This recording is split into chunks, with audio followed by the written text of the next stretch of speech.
Chers amis, la grâce et la paix nous sont données en abondance de la part de l'Éternel, notre Dieu. La grâce et la paix sont offertes à chacun de nous qui vivons loin les uns des autres. Et précisément, ce culte est bien une manière de dire que Dieu est ce qui transcende toutes les distances, tout ce qui peut causer des séparations au sein d'un peuple constitué de frères et de sœurs. Car voilà ce que nous sommes appelés à vivre, l'unité de frères et de sœurs qui se mettent à l'écoute d'une parole qui fait de chacun un être humain à part entière. Oui, la grâce et la paix sont notre bien commun. C'est ce qui fait de nous une famille riche d'enfants et de vieillards, d'hommes et de femmes, de personnes de toutes conditions. Oui, voilà la grâce qui nous est faite. Alors, frères et sœurs, exprimons notre désir de Dieu par le chant du cantique « J'ai soif de ta présence ». Dans le recueil Arc-en-Ciel, c'est le numéro 626. Et je vous propose de commencer par chanter la première strophe de ce cantique 626 « J'ai soif de ta présence ». J'ai soif de ta présence, divin, j'ai devant moi, dans ma faiblesse immense, je veux sans toi. Chaque jour à chaque heure, oh, j'ai besoin de toi. Viens, Jésus, prie en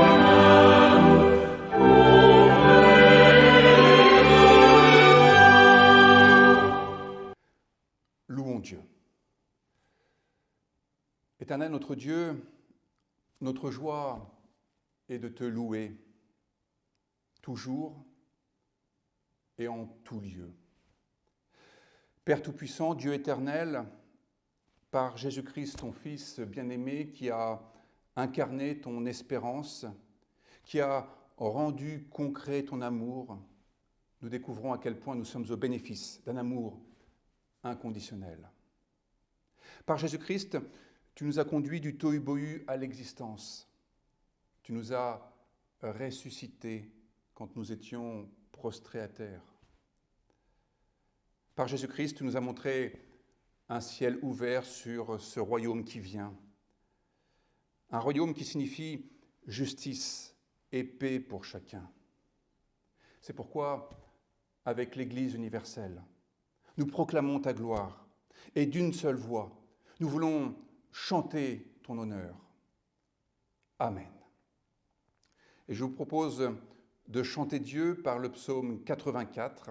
Au psaume 84, nous chanterons les strophes 1 et 2.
Frères et sœurs, recueillons-nous maintenant dans une prière d'humilité. Dieu notre Père, ton Fils est venu pour être le berger. Et force est de constater que nous avons suivi d'autres guides. Ton Fils est venu pour être le pain de vie. Et nous n'avons pas eu faim de sa présence. Ton Fils est venu pour être la lumière, et nous avons marché dans l'obscurité. Ton Fils est venu pour être le chemin, et nous sommes restés sur place. Ton Fils est venu pour être la résurrection et la vie. Alors qu'aujourd'hui, ton pardon nous arrache à la mort et qu'il nous donne la vie éternelle dès à présent. Amen. Chantons la deuxième strophe du cantique 626.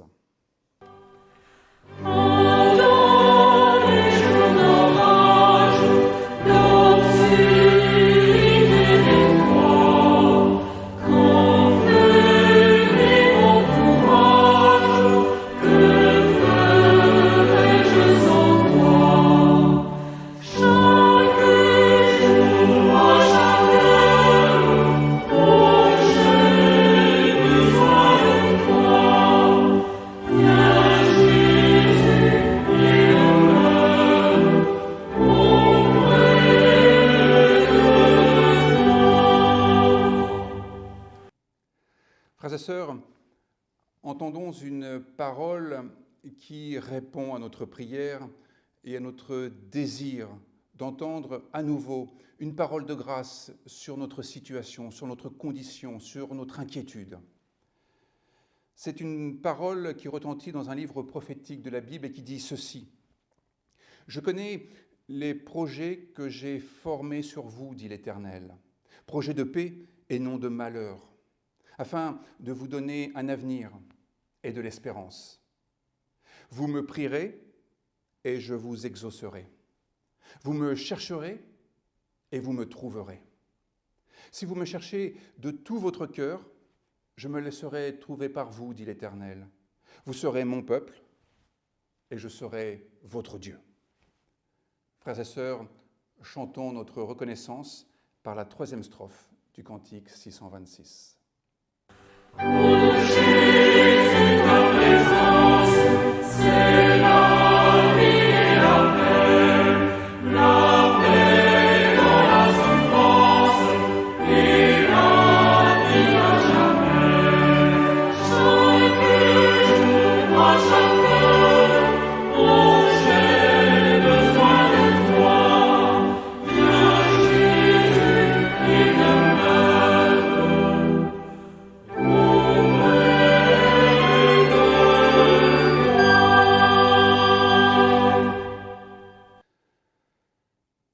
Chers frères et sœurs, nous qui sommes au bénéfice de cette promesse d'un amour inconditionnel, comme je vous le disais, cette promesse de former un peuple fraternel qui ne vit plus dans l'inquiétude suscitée par la présence de l'autre, qui pourrait être comprise comme une menace, nous pouvons entendre ce que Dieu nous donne à vivre.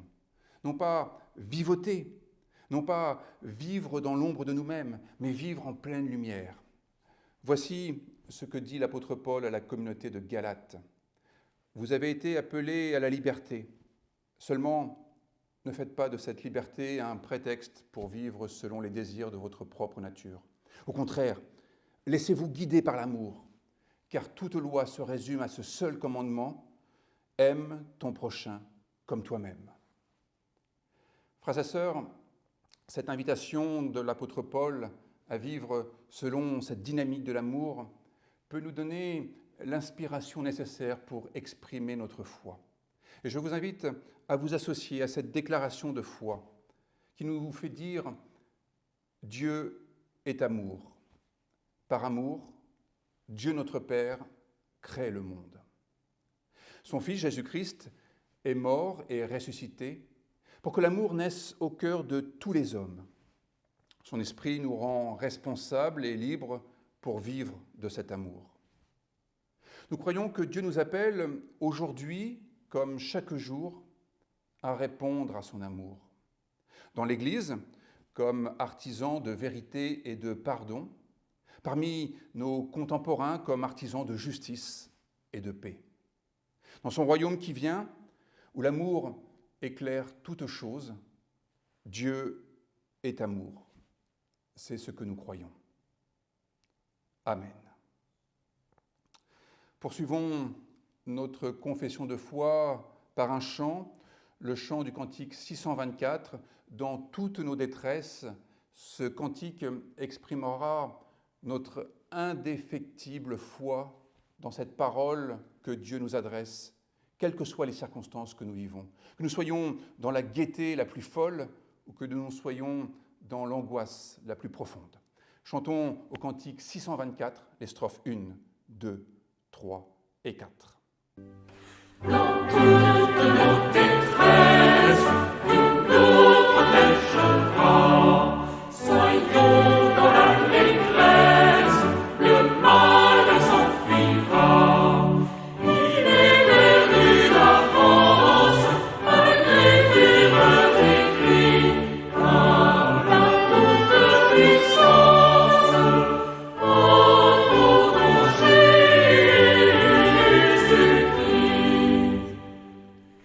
Il promet la victoire, le Seigneur Dieu fort, et son règne de gloire triomphe de la mort. Si l'enfer plein de haine retourne de fureur, bientôt sa force vaine commettra son erreur. Croyons en la parole des dieux de vérité. C'est lui qui nous console, nous rend la liberté. Il nous montre la route de justice et de paix. Et malgré tous nos doutes, nous confesserons jamais. Plein de reconnaissance, louons notre Seigneur. Peuple de son alliance, ayons la joie au cœur. Il est toujours le même, hier, aujourd'hui, demain. Il combattra lui-même, nous sauverons sa main.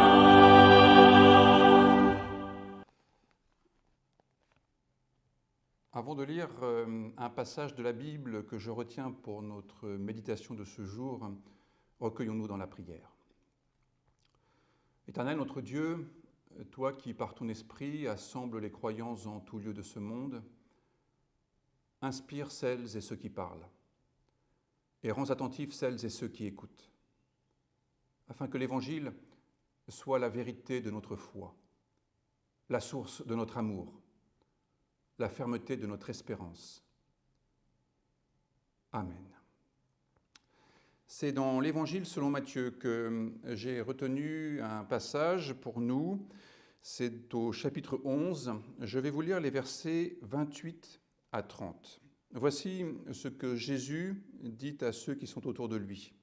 « Venez à moi, vous tous qui êtes fatigués et chargés, et je vous donnerai du repos. Prenez mon joug sur vous et recevez mes instructions, car je suis doux et humble de cœur. Car ainsi vous trouverez du repos pour vos âmes, car mon joug est aisé et mon fardeau léger. »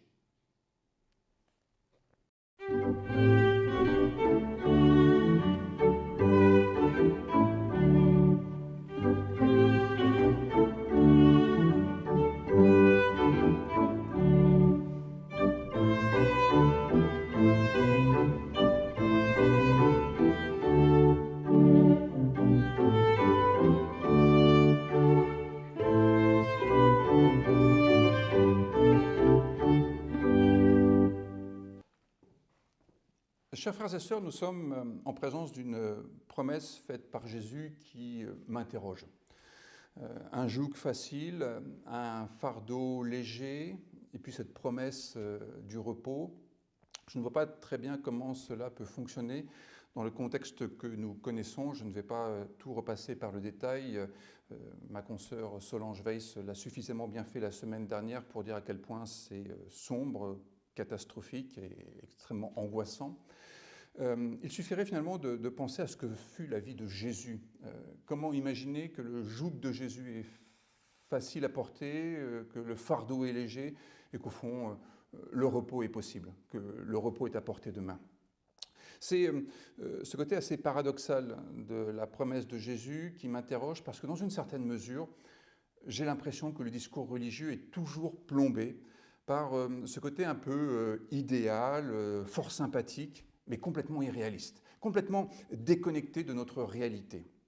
Et je trouve que dans un contexte où nous sommes tous fatigués, certains sont au bord de l'épuisement, une telle parole peut être extrêmement catastrophique parce qu'elle culpabilise. Elle nous donne le sentiment qu'au fond, nous ne sommes pas à la hauteur des enjeux tout d'abord, mais aussi à la hauteur de la foi chrétienne. Autrement dit, nous serions comme des mauvais croyants.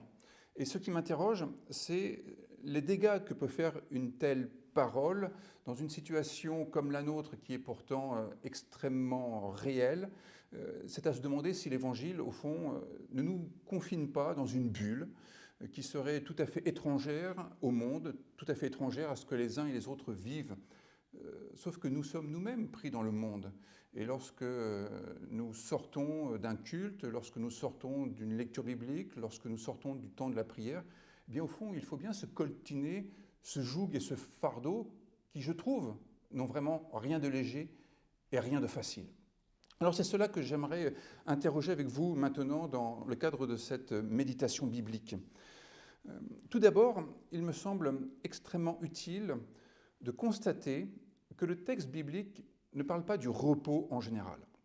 Tout d'abord, il y a effectivement la promesse du repos, mais quand on va au verset suivant, on se rend compte que c'est du repos de l'âme dont Jésus parle.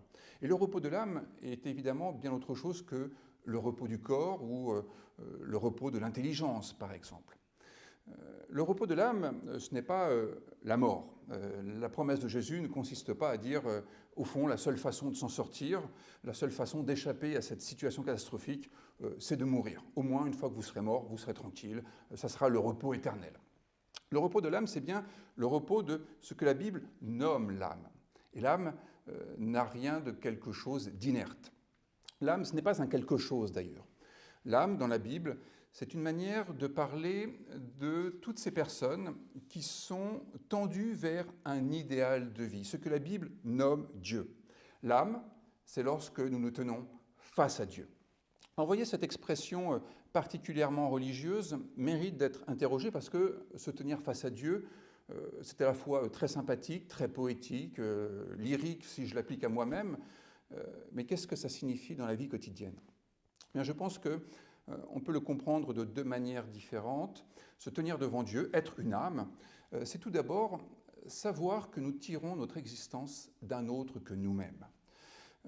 Une âme, c'est quelque chose qui signifie, enfin c'est pas un quelque chose, c'est justement le fait que nous soyons tendus devant Dieu qui est la source de notre existence. Dieu qui nous tire vers le monde, qui nous tire vers une plus grande humanité. Et cela est très déculpabilisant justement, parce que ça signifie que tout ne dépend pas de nous. Ce que nous sommes n'est pas d'abord ce que nous faisons ou ce que nous avons fait, mais ce qu'on a fait de nous dans une perspective divine, c'est-à-dire nous porter sur les fonds baptismaux, pour le dire avec une formule religieuse, c'est-à-dire nous donner une place dans cette existence, nous donner une place au sein de l'humanité. Tout ne dépend pas de nous. C'est ce que nous découvrons lorsque nous nous tenons face à Dieu. Nous sommes au bénéfice d'une providence, c'est-à-dire au bénéfice de paroles qui ont été prononcées avant que nous existions et qui donnent du sens à notre vie. Et ce sens, c'est justement le deuxième aspect du face-à-face avec Dieu, du se tenir devant Dieu, du coram Deo, pour le dire avec la formule latine chère à Martin Luther.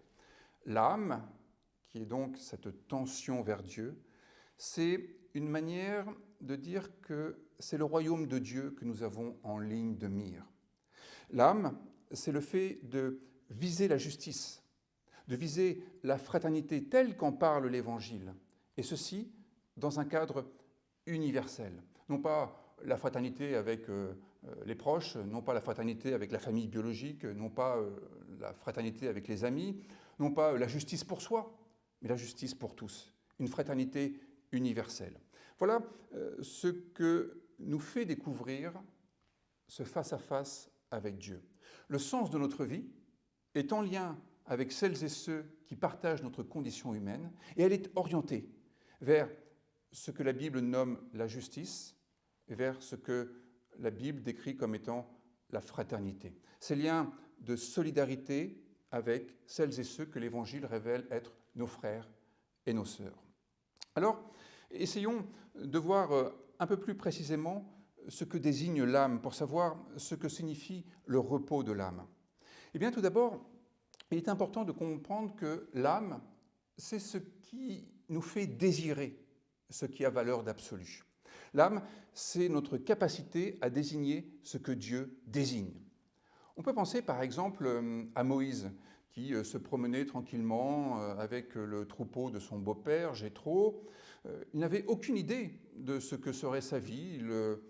Il avait certainement une existence très agréable, très paisible, mais il se tient à un moment donné face à face avec Dieu. C'est l'expérience du livre de l'Exode au chapitre 3, face à ce buisson ardent qui s'avère être un symbole de Dieu. Eh bien, Moïse va découvrir que sa vie était peut-être un peu dépourvue de sens jusque-là et qu'elle n'était pas vraiment à la mesure d'une fraternité universelle. Il se trouve chargé d'une mission dont il va dire « mais c'est trop lourd pour moi, je ne suis pas capable, je suis presque incompétent, je ne suis pas à la hauteur de ce que tu me demandes, Seigneur ». Mais ce face-à-face avec Dieu va lui faire prendre conscience qu'en fait, ce qui va être difficile, c'est la mise en œuvre peut-être du projet. Mais ce projet donne en fait un sens à sa vie qui va renouveler complètement son existence et qui va lui donner le repos de l'âme.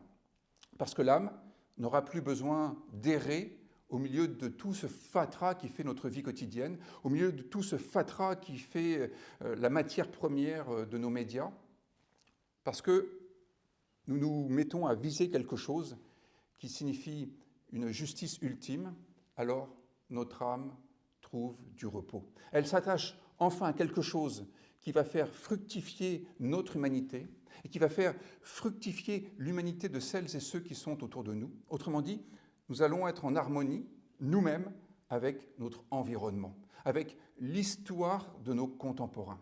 Et c'est cela qui va susciter un véritable repos. Nous ne serons plus en permanence angoissés, je ne dis pas inquiets, mais angoissés par la question de notre place ici-bas sur Terre. Vous savez, la fameuse question « mais qu'est-ce que je fais ici? À quoi bon tout ça ?» Eh bien, au fond, cette question, elle est résolue. Parce que nous avons peut-être une lutte à mener, nous avons peut-être une cause à défendre, nous avons peut-être même une situation à développer, nous avons des projets à mener. Eh bien, ça, c'est ce que l'âme désire. C'est ce qui va mobiliser tout notre être, toute notre énergie, toute notre intelligence, notre créativité. Et c'est ce qui va reconstituer l'unité de notre être.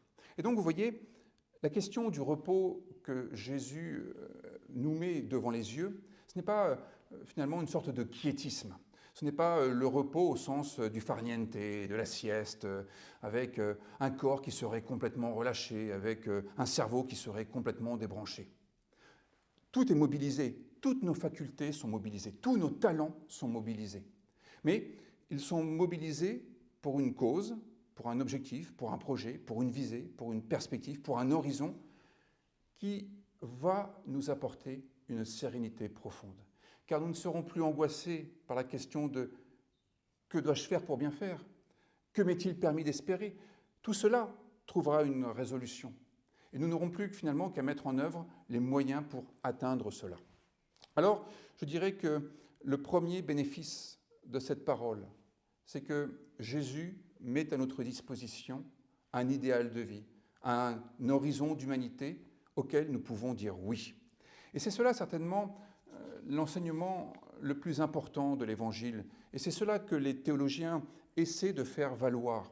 C'est que la spiritualité nous permet d'édifier notre désir en vivant en harmonie avec Dieu, c'est-à-dire avec ce qui a un caractère universel, j'insiste un peu dessus, mais je crois que c'est important, ce qui favorise l'intérêt général, pour le dire d'une manière peut-être un peu moins philosophique, pour ce qui ne sacrifie personne. Voilà, on pourrait le dire de façon négative.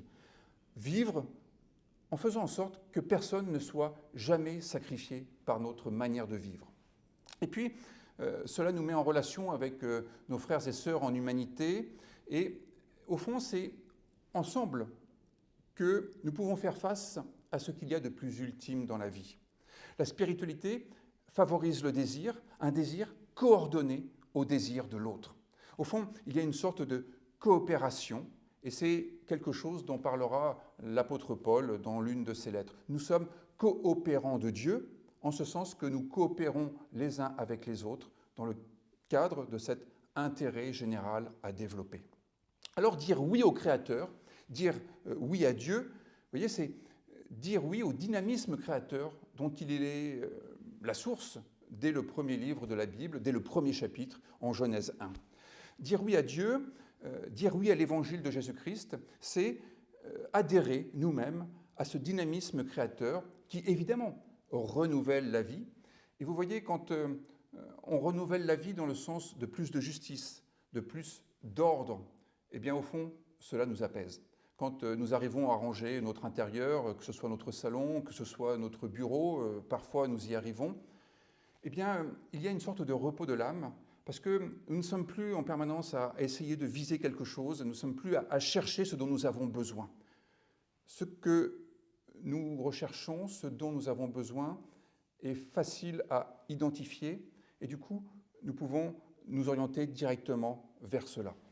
Au fond, cette mise en ordre de nos sentiments intérieurs, cette réorganisation de notre désir profond, c'est ce qui nous apporte du repos. Et voyez, dans ces temps particulièrement troublés, où une sorte de chaos à l'extérieur et en fait en nous-mêmes, la spiritualité, c'est ce travail de remise en ordre, ce travail d'organisation de tout ce qui fait notre vie pour pouvoir diriger tout cela vers cet horizon qui correspond à la plénitude de notre être.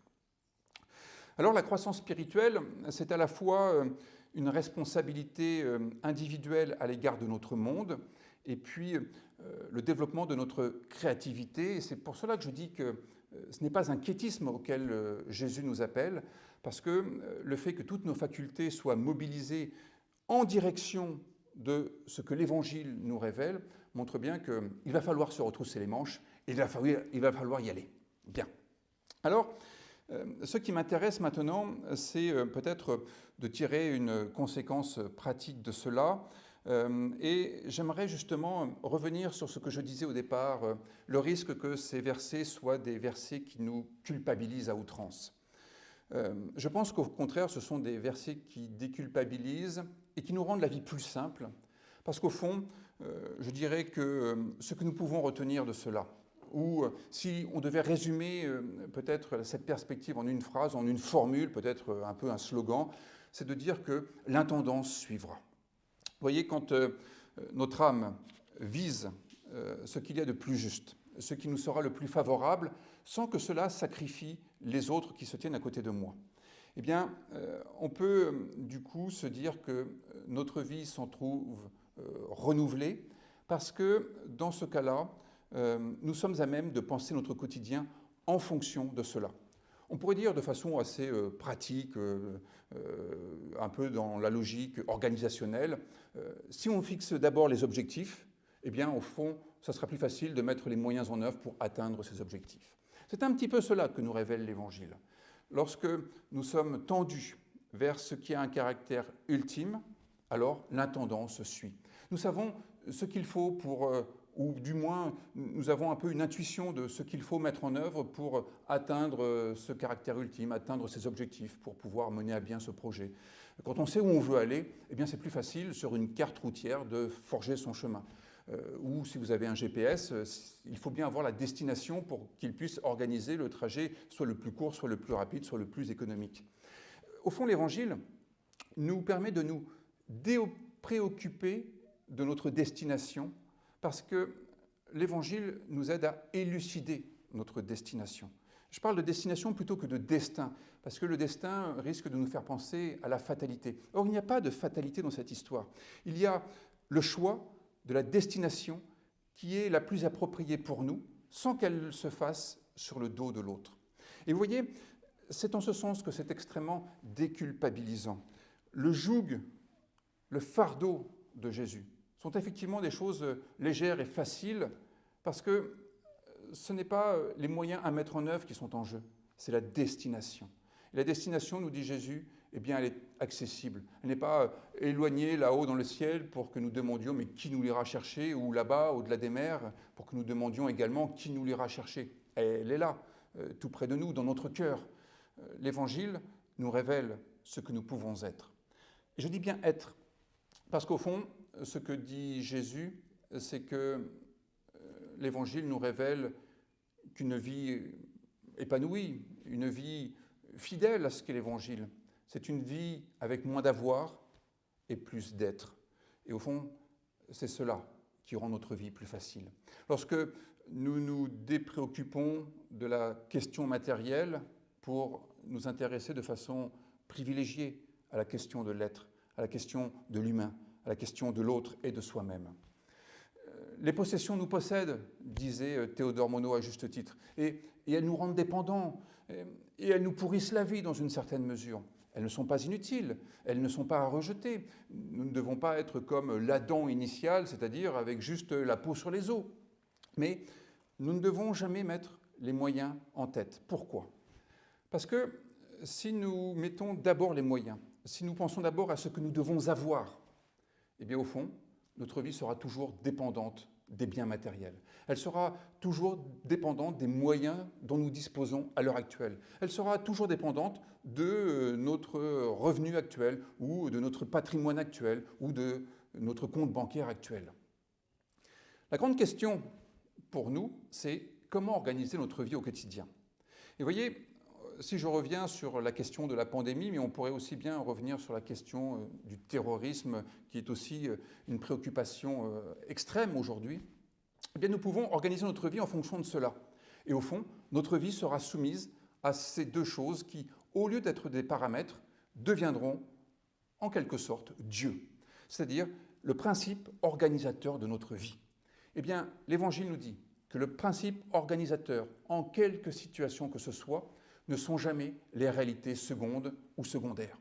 Ce n'est pas la condition sanitaire, ce n'est pas la condition terroriste qui doivent dicter notre façon d'être aujourd'hui. Ce sont des paramètres dont il faut tenir compte. C'est impératif. On ne badine ni avec l'un ni avec l'autre, ni avec la santé, ni avec la sécurité. Mais ce n'est pas ce qui vient en tête de nos préoccupations. Ce n'est pas ce qui vient en tête de notre champ lexical, pour le dire avec le philosophe John Rawls. L'Évangile nous rappelle qu'il faut toujours hiérarchiser et qu'il ne faut jamais mettre à la place de Dieu ce qui n'est que réalité seconde, ce qui n'est qu'idole, pour le dire avec le vocabulaire biblique. Alors vous voyez, cela nous aide à penser notre vie. C'est un peu comme lorsqu'on organise la vie de l'Église. Est-ce qu'on organise la vie de l'Église en fonction du budget qu'on a, ou est-ce qu'on organise le budget en fonction de la vie de l'Église à laquelle nous sommes appelés ? Eh bien, c'est vrai aussi pour notre vie quotidienne. Comment organisons-nous notre budget, mais aussi notre agenda ? Est-ce qu'on l'organise en fonction de ce qui est juste, de ce que nous voulons vivre, de ce que nous sommes appelés à vivre, à entreprendre, ou est-ce que nous agissons en fonction de notre temps disponible ? Est-ce que nous nous rendons disponibles pour faire ce qui est le plus intéressant, pour faire ce qu'il y a de plus fondamental, ou est-ce que nous faisons ce qu'il y a de plus fondamental à la condition d'avoir le temps ? Eh bien, c'est exactement cela que dit Jésus. Il dit, le repos, c'est quand vous cesserez d'être en conflit avec votre système de valeurs, quand vous cesserez d'être en conflit avec le système de valeurs tel que l'Évangile vous le révèle. Vous voyez ce conflit qu'on appelle le péché, finalement. Le péché, c'est cette distance entre ce que nous pourrions faire et ce que nous faisons effectivement. Alors cela implique une véritable conversion, bien évidemment. Et la Bible est traversée de cette logique de la conversion. Passer d'un ordre des choses à l'ordre évangélique. Passer de l'ordre naturel à l'ordre divin. Passer de, au fond, on subit le cours des événements à nous imprimons dans l'histoire cet évangile qui nous dit on ne transige pas avec les questions de justice universelle. On ne transige pas avec les questions de fraternité universelle. On ne transige pas avec la grâce. On ne transige pas avec le bonheur. On ne transige pas avec l'autre. On ne transige pas avec soi-même. Nul ne doit être sacrifié. Et quand on est d'accord avec cela, alors l'inquiétude ne disparaît pas. Nous restons profondément inquiets de pouvoir mener cela à bien. Nous pouvons être profondément inquiets de savoir comment nous ne faisons pas entrave au surgissement du royaume de Dieu et de sa justice. Et nous sommes désangoissés, parce qu'au fond, nous savons où nous allons. Nous ne sommes plus comme les Hébreux qui errent dans le désert et qui n'atteindront jamais la terre promise. Au contraire, nous nous rendons vers la terre promise. Alors cela, vous voyez, ne supprime pas le contexte extrêmement difficile dans lequel nous sommes. Cela ne supprime pas la pandémie, cela ne supprime pas la menace terroriste, mais cela remet chaque chose à sa juste place. Cela nous rappelle que nous sommes humains parce que justement, nous ne transigeons pas avec ce qu'il y a de plus fondamental dans la vie. Et par exemple, nous ne sacrifions pas la justice au profit de la sécurité. Nous ne renonçons pas à nos principes démocratiques lorsque nous avons établi un cadre démocratique qui correspond le mieux à l'égalité, par exemple, et aussi à la possibilité pour chacun de faire valoir sa liberté. Nous ne sacrifions pas cet espace démocratique au profit de la santé ou de la sécurité. Tout cela correspond bien à cet acte de résistance provoqué par l'Évangile, nourri par la foi qui est cette adhésion ferme à ce qui a valeur d'ultime dans notre vie. Dire oui à Dieu, c'est extrêmement désangoissant, c'est extrêmement reposant, parce que nous n'avons plus à rechercher en permanence ce qui va être le critère d'une vie bonne. Nous avons finalement quelques critères pour évaluer nos choix, mais aussi pour évaluer nos paroles. Vous savez, pour évaluer nos retweets, nos partages sur les réseaux sociaux, pour finalement évaluer ce que nous transmettons, ce que nous relayons, ce que nous sommes. Eh bien, l'Évangile, de ce point de vue-là, est effectivement une vraie source de repos. Pas de quiétisme, pas de sieste, pas de farniente, mais enfin, la fin de la culpabilité et la fin de l'angoisse pour pouvoir se consacrer pleinement à une vie qui nous rendra profondément heureux. Je crois que c'est cela aussi que Max Weber avait essayé de repérer dans le travail des réformateurs en disant que la réforme protestante avait libéré l'esprit d'entreprise. Alors ce n'est pas à restreindre simplement au champ financier ou au champ de l'industrie, au champ économique. Oui, il est vrai que nous sommes libérés pour pouvoir faire ce que Dieu nous donne à entendre comme la possibilité d'une vie bonne, la possibilité d'une vie marquée par ce bonheur et cette grâce dont le psaume 23 ne cesse de nous redire qu'ils sont à portée de main. Alors, j'espère tout simplement que ces 3 versets de l'évangile de Matthieu ne seront plus compris par vous et par moi, bien sûr, des fois, comme une sorte de petit hocher qui nous fait entendre un petit bruit qui nous distrait du réel. Bien au contraire, c'est une invitation à injecter de la spiritualité dans notre vie quotidienne, dans notre vie professionnelle, dans les fléaux sociaux auxquels nous sommes confrontés, pour que ce monde corresponde effectivement à cet idéal de vie dont parle la Bible avec cette métaphore que je garde pour la fin, ce pays où coule le lait et le miel. Amen.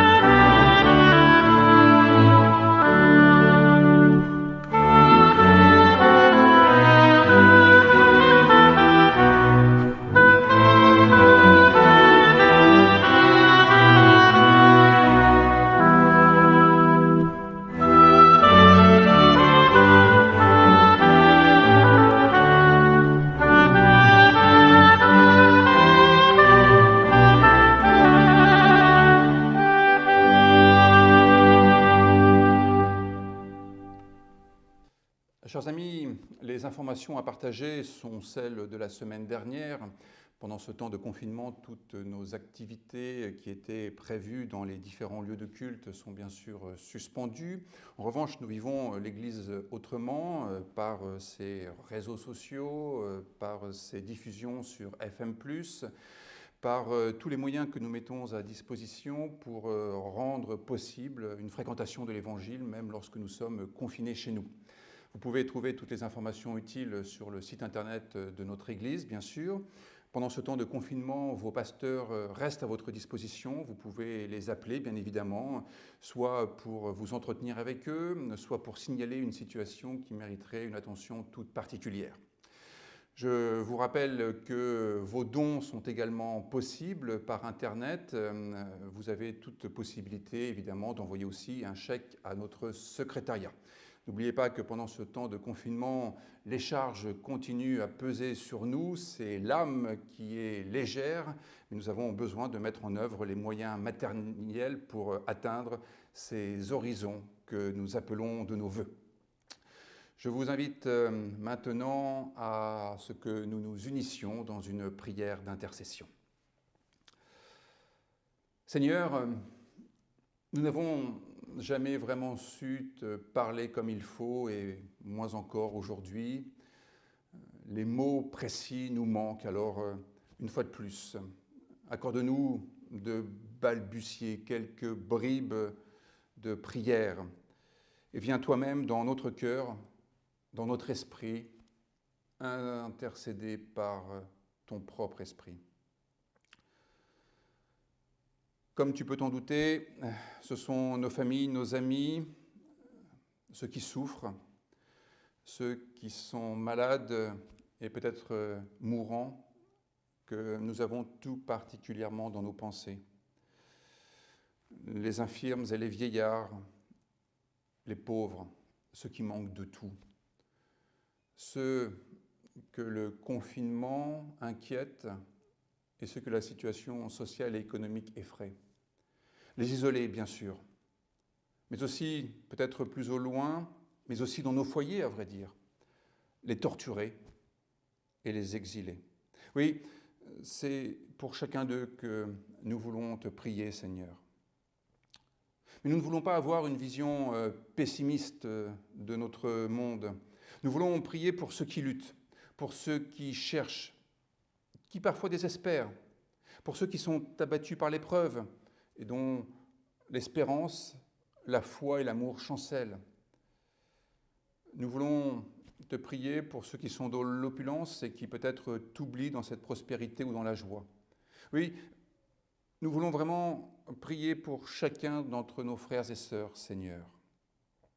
Nous voulons prier pour la cité où nous habitons, là où nous pouvons intervenir pour rendre la cité, la société infiniment plus juste, plus agréable pour celles et ceux qui y habitent.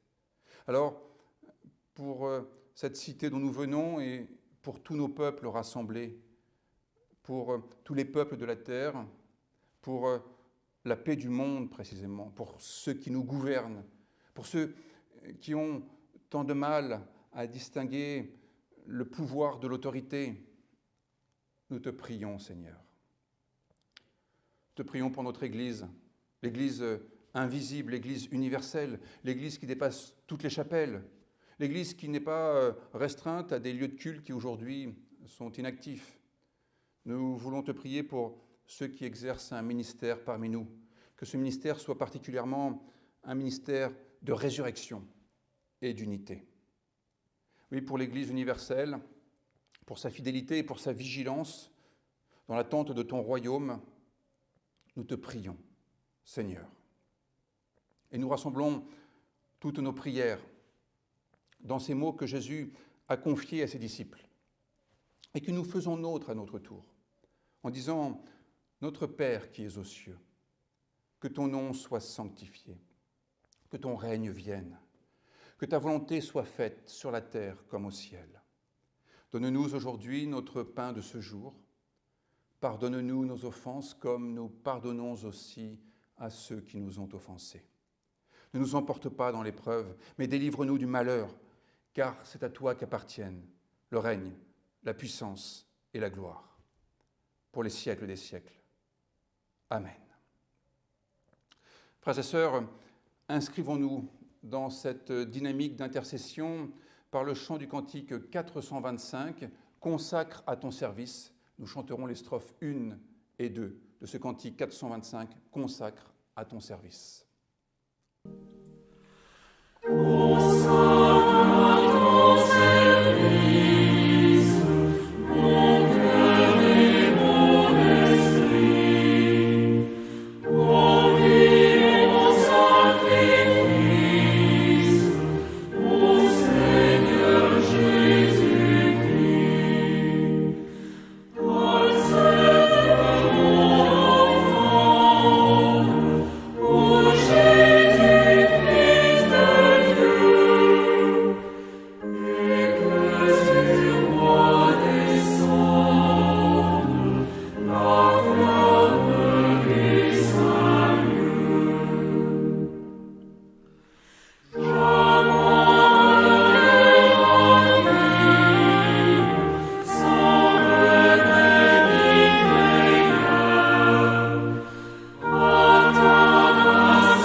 Frères et sœurs, recevons maintenant la bénédiction au nom même de Dieu, le Dieu de l'espérance, nous comble de toute joie et de toute paix dans la foi, afin que nous débordions d'espérance par la puissance de l'Esprit.